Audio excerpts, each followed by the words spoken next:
Madam যখন প্রধানমন্ত্রী হলেন তখনই আমি সেনাপ্রধান নিযুক্ত হলাম। ওনার দীর্ঘ 4 বছর প্রধানমন্ত্রীত্বকালে আমি তার সঙ্গেই সেনাপ্রধান ছিলাম।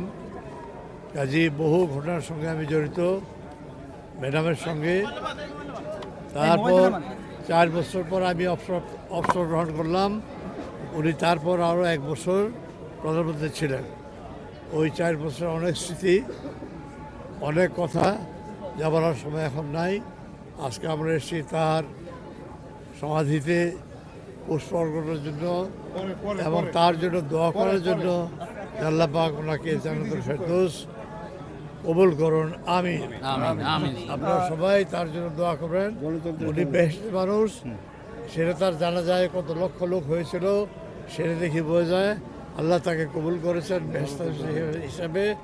আল্লাহ যেন ওকে ব্যস্ত করে দোয়া করি। ওনার সঙ্গে আর অনেক স্মৃতি, অনেক কথা। আপনারা দোয়া করবেন জানি আমি তাকে সম্মান জানিয়ে তাকে জীবনটা কাটাতে পারি। আমরা চিরকালই জিয়া রহমানের দলে ছিলাম। রাষ্ট্রপতি জিয়া, প্রেসিডেন্ট জিয়া, জেনারেল জিয়া সঙ্গে ছিলাম। ওনার সঙ্গে আমি তার জীবনের কঠিন মুহূর্ত হলো এই যে সেনাবাহিনীতে একটা বিদ্রোহ হয়েছিল, 18টা কু হয়েছিল, 22টা কু হয়েছিল।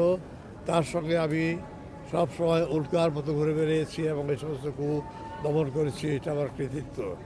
আল্লাহ আমাদেরকে সফল করেছেন, তাই সেনাবাহিনী টিকে আছে, দেশের স্বাধীনতা সার্বভৌমত্ব টিকে আছে।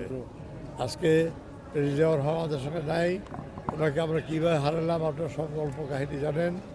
উনি হয়তো আল্লাহ ওনাকে নিয়ে গেছেন, উনি বেঁচে থাকলে দেশের দিক দিয়ে অন্যরকম হতো। ওনাদের দেশ অনেক এগিয়ে যেত।